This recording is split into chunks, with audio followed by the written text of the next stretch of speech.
Santa rang his bell, breath steaming in the winter air.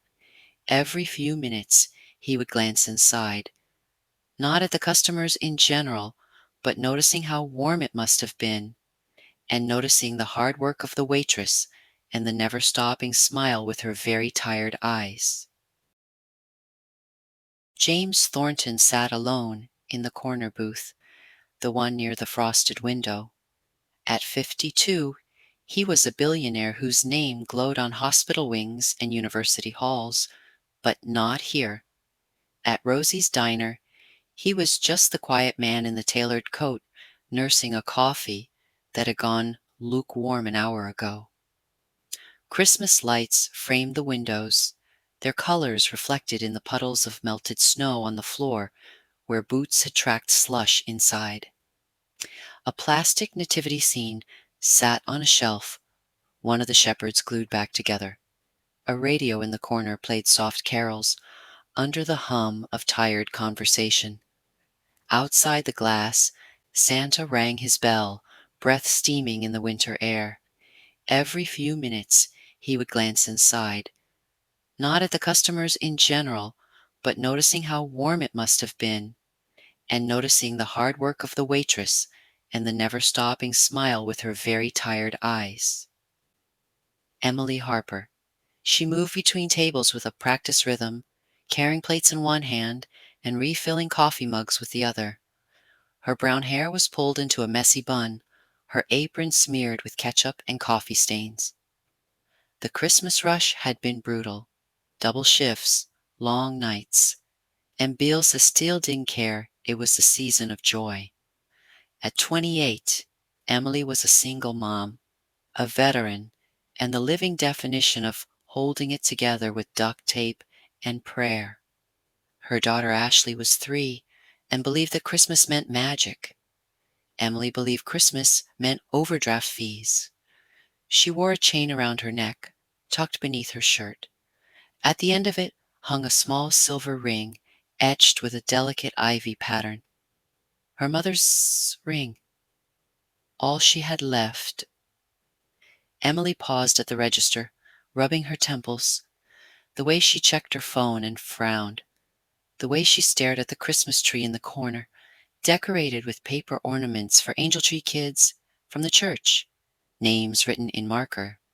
Child, Ashley H., age 3, wish, warm pajamas and storybook.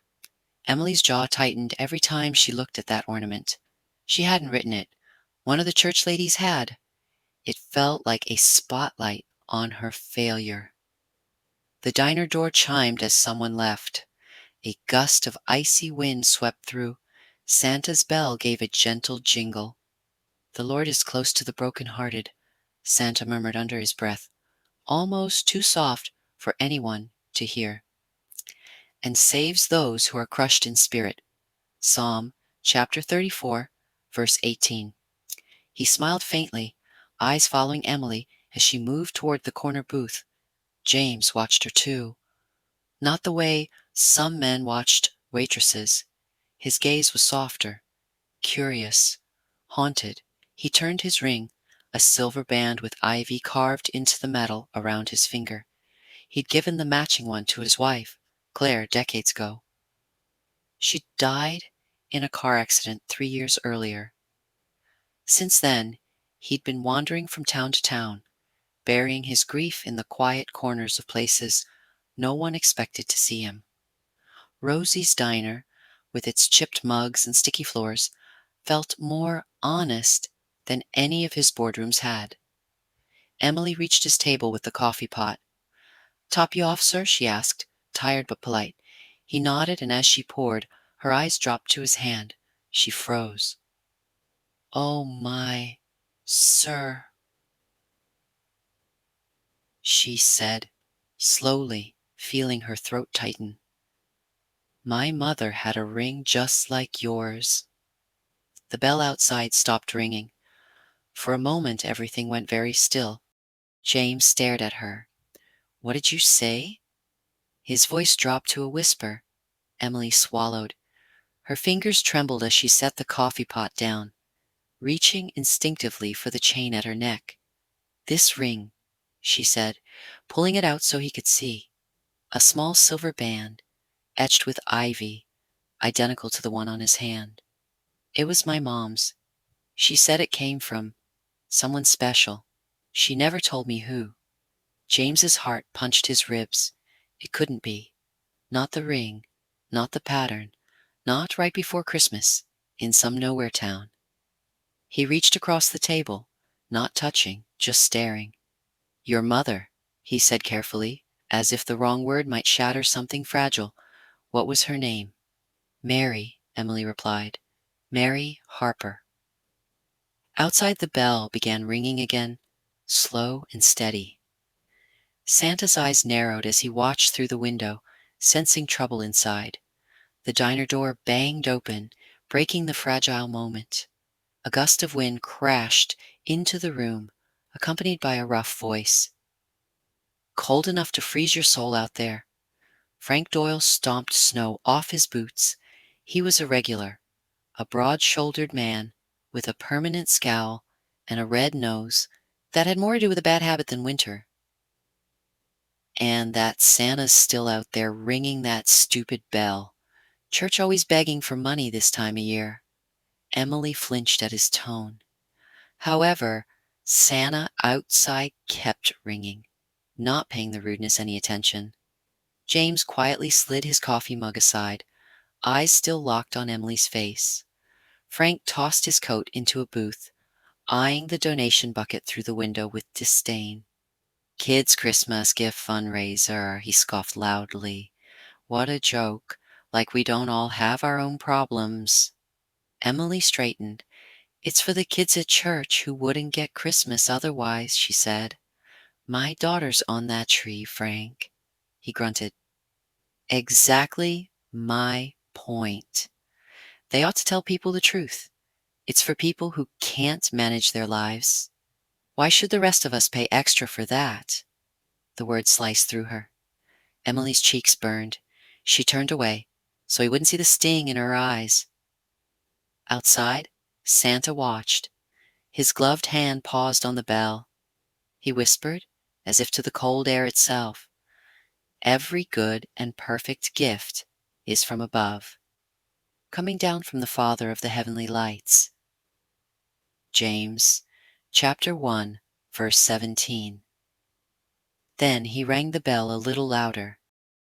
The diner door banged open, breaking the fragile moment. A gust of wind crashed into the room, accompanied by a rough voice. "Cold enough to freeze your soul out there." Frank Doyle stomped snow off his boots.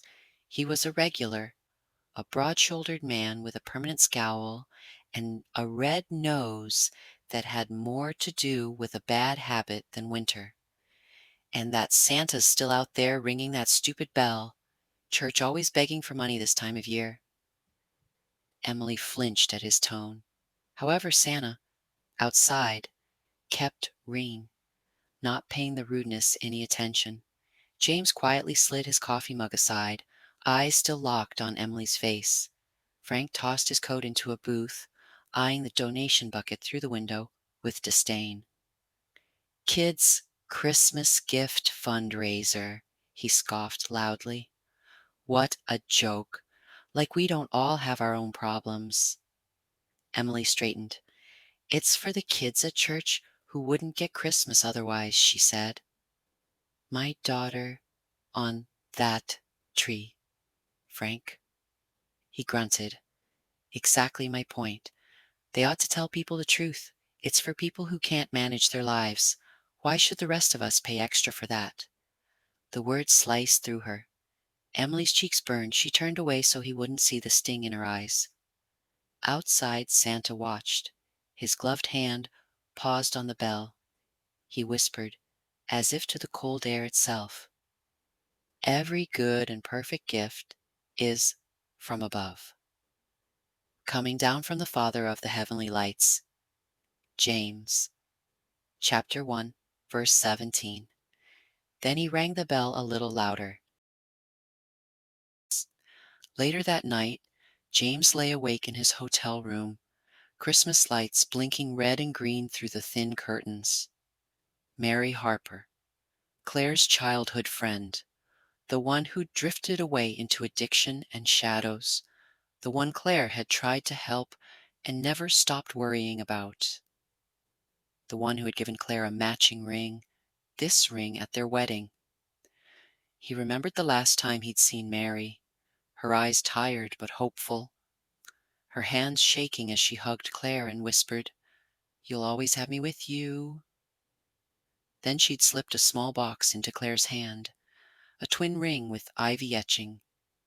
Now Emily, the exhausted waitress with the weight of the world in her eyes, wore that same ring around her neck. Emily Harper, Mary's last name. James sat up, heart pounding. It was no longer just a coincidence. It was a line of breadcrumbs leading straight through his past, and it terrified him. He picked up his phone, thumb hovering over a familiar contact. The private investigator owed him a favor. Outside, a figure in a red Santa suit walked past the dim hotel window. The bell was silent now, but the crunch of snow lingered. Santa glanced briefly up at the room where James sat, then kept walking. The next evening, James returned to the diner. The snow was thicker, floated down in wide, soft flakes. Christmas was 2 weeks away. Santa was back at his post, ringing the bell beside the donation bucket. James noticed the sign this time.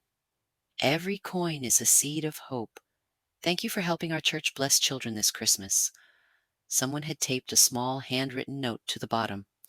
"Don't despise small beginnings." Zechariah chapter 4, verse 10. He stared at it for a moment, feeling strangely seen. A few feet away, Frank was at it again, throwing a fit at the curb. "You know what's dumb?" Frank told anyone within earshot. "People giving their last dime to a bucket while their own heat's about to get shut off. This whole Christmas thing is rigged to make fools feel better." He walked right by Santa, bumping the bucket with his boot. It wobbled dangerously. James moved instinctively, steadying it just in time. Santa chuckled softly. "Careful there," he said. His voice was deep, warm, threaded with something ancient and kind. His eyes, barely visible behind the beard and hat, met James's for a fraction of a second. "Sometimes the smallest things make the biggest difference," Santa added. "A ring, a conversation. Even a snowflake can change a river's path, you know." James blinked. "How do you—" But Santa had already turned to greet a woman who was dropping in a folded $5 bill. "Bless you," Santa said. "The Lord sees what's done in secret." He smiled faintly. "And he has a way of bringing secrets into the light at just the right time." James walked inside with a chill that had nothing to do with the weather. The dinner rush hit hard. Emily was behind on orders. The fryer was acting up, and the cook was cursing under his breath. Someone complained their pie was cold. Someone else complained their coffee was burned. The tip jar looked depressingly light. Emily's phone buzzed in her apron pocket. She slipped into the hallway near the back door for half a second, checking the message. Notice: past due, electric disconnection, scheduled December 24th, Christmas Eve. Her chest constricted. She leaned against the wall, fighting tears. "God," she whispered, "I'm trying, I really am. I'm working. I'm doing everything I can. I don't know what else to do." The back door window showed a sliver of the alley and the street beyond. Santa, just a few yards away, lifted his head slightly, as if he'd heard a prayer on the wind. He softly started humming, "O come, Emmanuel." Emily wiped her eyes quickly and went back out. James was in his usual booth. He watched her move between tables like someone carrying a backpack full of stones. When she came near, he said gently, "You okay?" She forced a smile. "Holiday season," she said. "Everyone's stressed. Comes with the territory. He wanted to tell her he knew something was happening, something big, that he'd hired an investigator, that answers were coming. But the words stuck in his throat. Outside, the bell kept ringing. 2 days later, the investigator flew in. James met him in a quiet corner of the small town library, away from the Christmas display of children's books and paper snowflakes. The man slid a worn folder across the table. Mary Harper, he said, birth records, rehab stints, a lot of pain, and one very interesting document. James opened the file. There it was, the birth certificate, child, Emily Harper, year 1997. He scanned downward. His heart stopped. Father, unknown. The paper clipped to the birth certificate was a copy of a letter. It was dated 1996, written in Mary's shaky handwriting. Claire, I messed up. I'm pregnant. It's his. I can't tell him. He's your husband now. I won't ruin what you have. Please don't hate me. I'll disappear if I have to. James's hands shook. He read it again and again. The library's Christmas tree twinkled softly in the corner, completely unaware that James Thornton's entire world had just tilted. Outside, on the sidewalk across the street, Santa stood by his bucket, watching the library door. He whispered, "With God all things are possible." Matthew chapter 19, verse 26. Then rang the bell twice, as if punctuating the verse. James didn't go to the diner that night. He paced his hotel room instead, heart ricocheting between anger, shock, sorrow, and something dangerously like hope. Emily was his daughter. Mary had hidden it. Claire had kept the secret. And the cost had been years of a girl growing up fatherless. While he signed checks and smiled for cameras, convinced he'd given enough to the world, he stared at his reflection in the hotel mirror. "What have I done?" he whispered. He didn't realize he'd fallen asleep in the chair until a noise startled him awake. The heater had shut off. The room had gone cold. He walked to the window, rubbing his arms. Outside, the city was hushed under fresh snow. The street lamp glowed softly. The donation bucket and Santa were gone for the night. But right below his window, pressed into the snow where the bucket had stood earlier, was a single set of deep boot prints. They stopped mid-sidewalk. No turn, no departure path. Just stopped. Beside them, faintly, something glimmered in the snow, like a tiny sliver of frost shaped almost like a feather. James blinked. When he looked again, there was nothing there, just snow. The next evening, James finally forced himself back to the diner. The bell was ringing again. Santa was at his post, a little dusting of snow on his shoulders. "Evening, sir," Santa said as James approached. James nodded distractedly. "You look like a man standing on a frozen river," as Anta added, voice gentle. "Afraid that if you move, everything under you will crack open." James stared at him. "You have no idea." Santa's eyes crinkled. "Oh, I think I might." He leaned a bit on his bell. Sometimes what feels like everything breaking apart is actually everything finally falling into place." James swallowed. "What if the truth hurts people?" Santa tilted his head. "Truth often does, but lies rot people from the inside. And secrets?" He gave a small sigh. "Secrets are heavy, harder to carry the longer you walk." He reached absent-mindedly into his pocket and touched something unseen.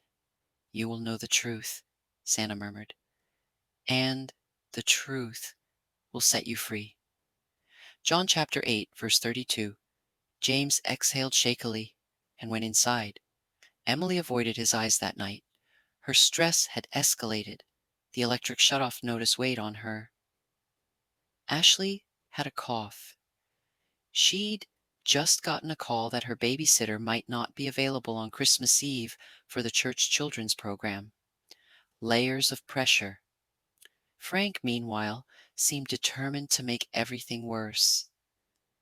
He sat at the counter complaining loudly about Christmas music, Christmas decorations, and, predictably, Santa. "He's probably skimming off the top," Frank snarled. "Bet half that money never reaches those kids." Emily snapped. "You don't know that." Frank smirked. "I know people. Nobody rings a bell in the cold for free." From the window, Santa's bell rang in calm defiance. It all came to a head 3 nights before Christmas. The sky was a heavy gray lid, promising a storm. The diner was half busy, the air smelling of coffee, grease, and cinnamon from a few holiday pies. Emily was refilling James's cup when he finally couldn't hold it in any longer. "Emily," he said quietly, "can you sit for a moment? I I need to talk to you." She hesitated, glancing at the clock. There was a lull. She slid into the booth across from him. "Is something wrong?" she asked. "Yes," he said, "and also, maybe, very right." He set the file on the table. His fingers hovered over it. "I hired a private investigator," he began, "after you told me about your mother, about the ring." Her eyes narrowed. "You what?" "I needed answers," he said. "About Mary, about how she knew my wife, about how you ended up with that ring." His voice shook. "Emily, what I'm about to tell you, I didn't know any of this until yesterday, I swear to you." He opened the file. He showed her the copy of Mary's letter. He showed her the birth records. He showed her the proof he never asked for, yet now couldn't deny. Her face drained of color. "So you're saying—" She could barely push the words out. "You're saying you're my father?" The words sounded foreign in her mouth. James nodded, tears burning his eyes. "I didn't know, Emily. I would have looked for you. I would have... I... If I had known she was pregnant, if Claire had told me—" He broke off. Emily stood up so quickly her chair scraped back. "Don't," she said hoarsely. "Don't stand here and say what you would have done. You weren't there when the heat got shut off. You weren't there when she disappeared. You weren't there for any of it. You don't get to show up at Christmas and say, 'Surprise, I'm your dad.'" She fled toward the back hallway, eyes overflowing. James started to rise, but something outside the window caught his eye. Santa had stopped ringing. He stood perfectly still, watching Emily run. His bell hung quiet at his side. Emily pushed through the back door into the alley, gulping cold air. Snowflakes burned against her hot cheeks. "What kind of God does this?" she gasped, staring up at the cloudy sky. "What kind of timing is this? Right before Christmas?" A familiar deep voice answered softly from the shadows near the dumpster. "Sometimes," Santa said, stepping just close enough to see her. "God likes Christmas for impossible things." She whirled. "You're just some guy in a suit," she snapped. "You don't know me." He studied her gently. "I know the look of someone who's been carrying more than her share," he said. "And I know the sound of a heart breaking under the weight of what-ifs." He leaned on the alley wall, his breath steaming. "Listen," he said quietly. "When Jesus came, it sure didn't look like good timing to Mary and Joseph. Wrong place, wrong conditions, no room, no comfort. But heaven has a way of picking the worst moments to plant the best miracles." She laughed bitterly. "Miracles? My electricity is getting shut off on Christmas Eve." Or, Santa said calmly, "Your story is about to change on Christmas Eve." She glared. "How do you—" But a shout from inside interrupted them. Emily, Rosie called from the kitchen door. I need you out front, hun. We're slammed. Emily wiped her eyes angrily. I have to go. She yanked the door open and disappeared inside. When she glanced back, the alley was empty. No Santa, no footprints, just falling snow. The storm hit on Christmas Eve. Snow came down hard, winds whipping through the streets. Church bells in the distance rang for the evening service and the children's program. The electric company truck never made it down Emily Street that night. Too much ice on the main roads. Too many outages elsewhere. In her tiny apartment, Emily pulled Ashley's only real winter coat tighter around her little body and kissed her curls. We're going to the church, baby, she said. You're going to be a little angel in the program, remember? Ashley nodded, clutching a worn picture book against her chest. At Rosie's diner, James sat with a cup of untouched coffee, watching the storm outside with increasing anxiety. Emily should have been there for her shift. She hadn't come in. She hadn't answered his messages. The radio announced that certain roads were becoming impassable. Frank was at the counter grumbling about power outages and Christmas chaos, but his eyes darted toward the window more often than usual. Outside, the donation bucket looked lonely in the swirling snow. Santa was there, ringing the bell as if the weather were a minor inconvenience. James stood abruptly. I need to get to Emily's place, he said to Rosie. Do you know where she lives? Rosie hesitated only a second, then scribbled an address on a napkin. You sure you can make it? She asked. Roads are getting bad. He nodded. I have to try. As he turned to leave, Frank said roughly, Road to that side of town's half iced over already. You'll crash before you get there. James ignored him and pushed through the door into the storm. The cold slapped him in the face. Snow stung his eyes. Santa's bell fell silent. You'll never make it alone, Santa said quietly. James turned. She's my daughter, he said. I can't just sit here. Santa considered him for a moment. Then he nodded. Once. Cars this way, Santa said, stepping away from the bucket. I thought you were ringing for the church, James said. Santa smiled faintly. On nights like this, God can handle the bucket. Let's go. They moved through the driving snow toward the small parking lot. James didn't remember telling Santa what kind of car he drove, but the man walked straight to it. Santa slid into the passenger seat as if he belonged there. Let's pray we stay between the ditches, he said, fastening his belt. James stared at him. Do you always go this far for the church kids? He asked. Santa's eyes glittered. Sometimes the church kids grow up, he said softly, and they forget they're still God's kids too.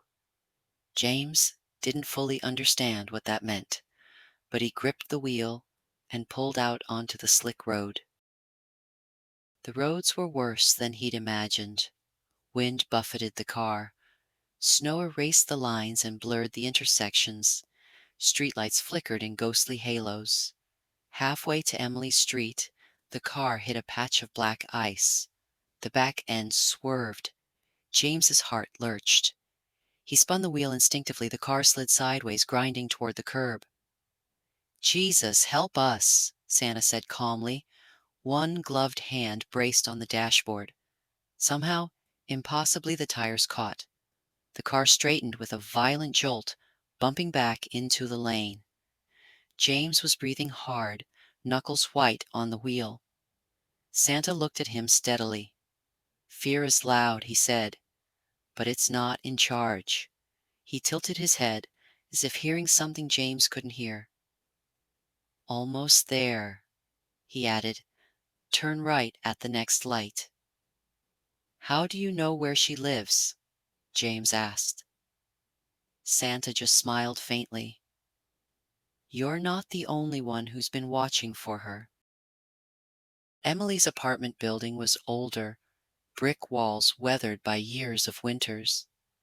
James and Santa climbed the creaking stairs. The hallway smelled faintly of boiled cabbage and laundry detergent. A single candle burned in the window of Emily's unit, flickering against the darkness. He knocked. Inside, feet shuffled. The door opened a crack, chain still latched. Emily peered out, eyes surprised and wary. "What are you doing here?" she demanded. Her gaze flicked past him to Santa, then back. "And you brought him?" Snow clung to Santa's hat, melting slowly. "Blame the storm," Santa said. "It has a way of blowing people into the right places." James swallowed. "I was worried," he said simply. "I wanted to make sure you and Ashley were okay." "I know. I know you probably don't want to see me, but I had to try." Emily hesitated, then unlatched the chain and opened the door. Ashley peeked out from behind her leg, clutching a stuffed bear with half an ear. "Hi, sweetheart," Santa said gently, lowering himself a bit to her eye level. "You must be Ashley." Her eyes widened. "You're Santa," she breathed. He winked. "That's what they tell me." He glanced at the flickering candle. "Power out?" Emily nodded. "Kept going off and on. I didn't want to risk the heater overloading, so I turned everything down. We were about to try and make it to the church for the kids' program, but I don't think we're going anywhere now." Thunder of wind outside. The storm raged. James looked around the dim apartment.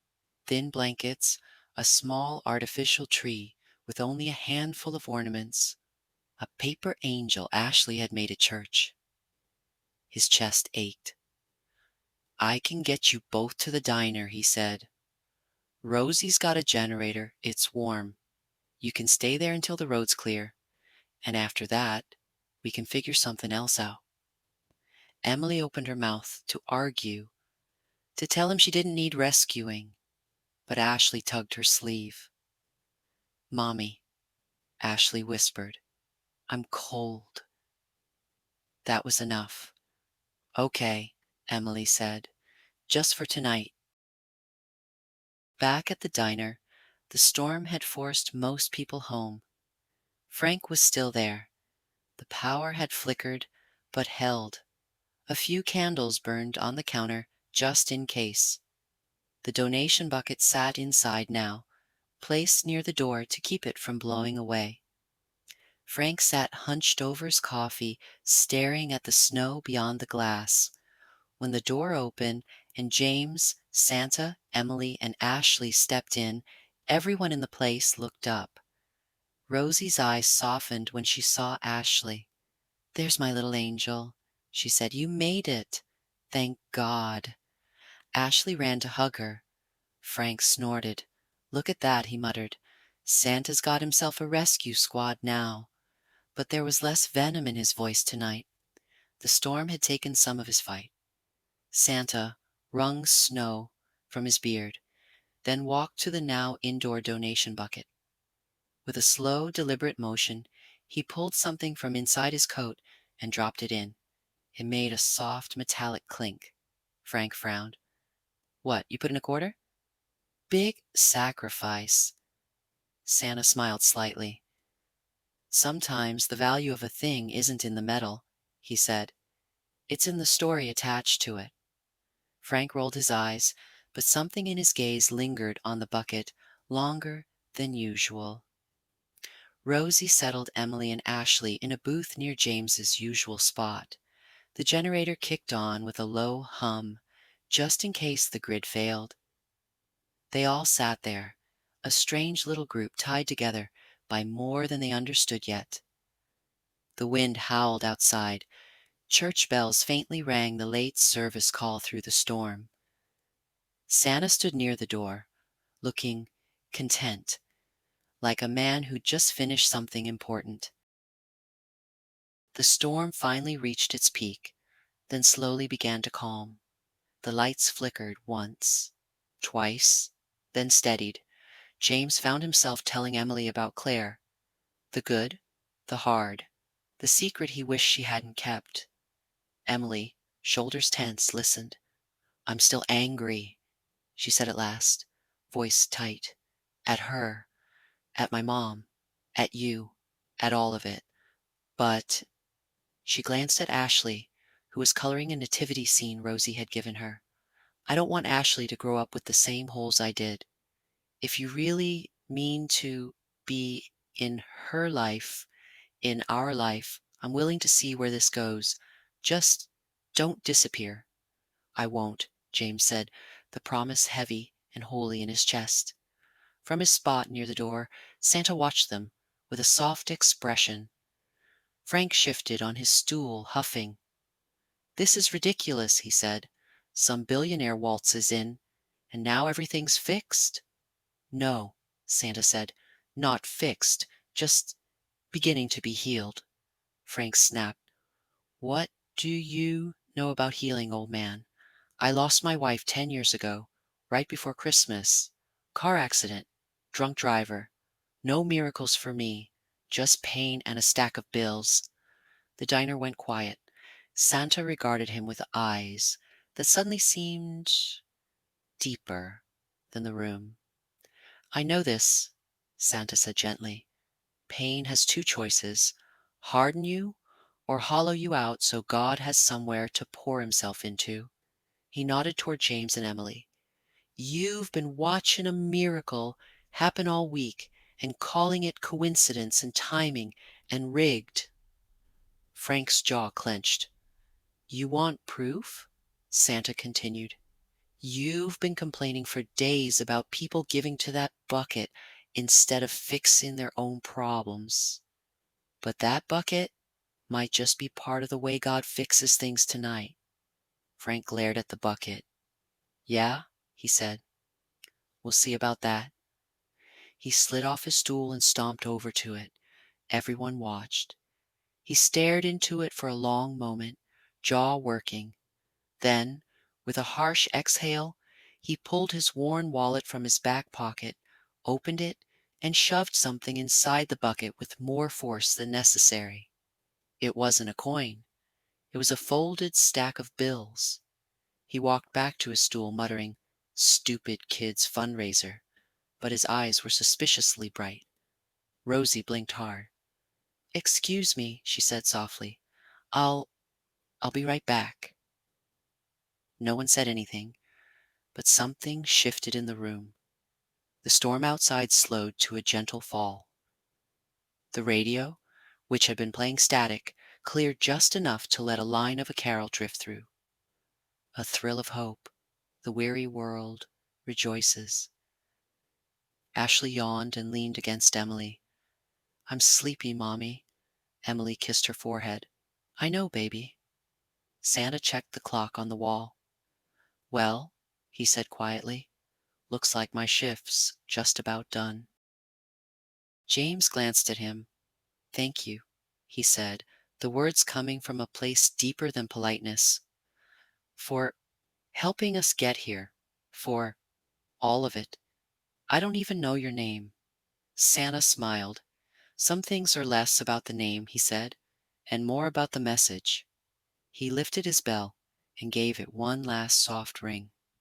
"If you remember anything," he added, eyes taking them all in, "Emily, James, Ashley, Frank, Rosie, remember this: the light shines in the darkness, and the darkness has not overcome it." John chapter 1, verse 5. Then he reached for the door. The bell above it chimed as he stepped out into the snow. For a moment, he stood under the street lamp, illuminated by its yellow halo. The storm had calmed to a quiet drift. The world looked almost still. He turned his head slightly, as if listening to someone. Then he walked out of sight. Nobody followed. They all sat in a silence that felt strangely full. A few minutes later, Rosie said, "We should probably count what's in that bucket so the pastor can lock it up when the road's clear." She brought it to the counter, set it down, looked inside, and froze. Guys, she said slowly, you might want to see this. Emily slid out of the booth, curiosity piqued. James followed. Frank reluctantly joined them. Ashley toddled along, clinging to Emily's leg. They gathered around the bucket. It was full, not just of coins and a handful of crumpled singles, packed with folded bills, 20s, 50s, a couple of hundreds, far, far more than anyone in that tiny town would realistically have dropped in during a week of bad weather. That's impossible, Rosie whispered. We didn't have this much in here an hour ago. Frank stammered. I didn't, I mean, I only put, I didn't put that much. But none of them were looking at the money anymore. They were all focused on what sat in the very center of the pile.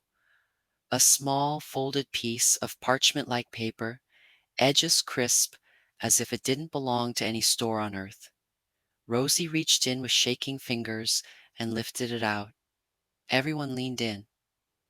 On one side was written, in a hand that looked old-fashioned yet precise, "Do not forget to show hospitality to strangers, for by so doing, some people have shown hospitality to angels without knowing it." Hebrews chapter 13, verse 2. Underneath, in smaller letters, "Merry Christmas. You are seen. You are loved." No signature. Just a tiny symbol at the bottom. A simple, delicate halo drawn over a bell. Emily's breath hitched. James's mouth parted, but no sound came out. Frank blinked, lips moving silently as if trying to form a sentence and failing. Ashley tugged on Emily's sleeve and pointed at the parchment. "Mommy," she whispered, "Santa left us a note." Rosie turned the paper over. On the back, someone had sketched 3 tiny rings, intertwined, 2 larger, 1 smaller, forming the shape of a heart.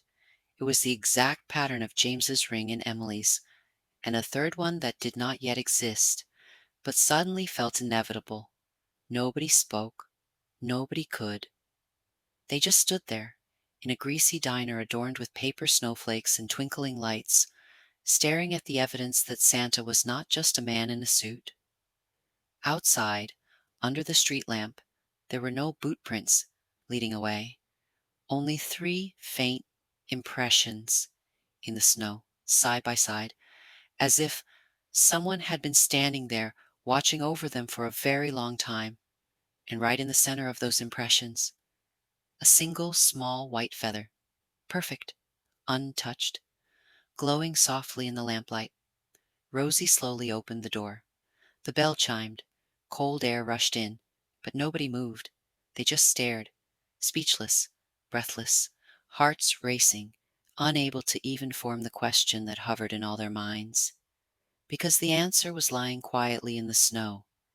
That was the night they stopped arguing about whether miracles still happened, and started living like they did.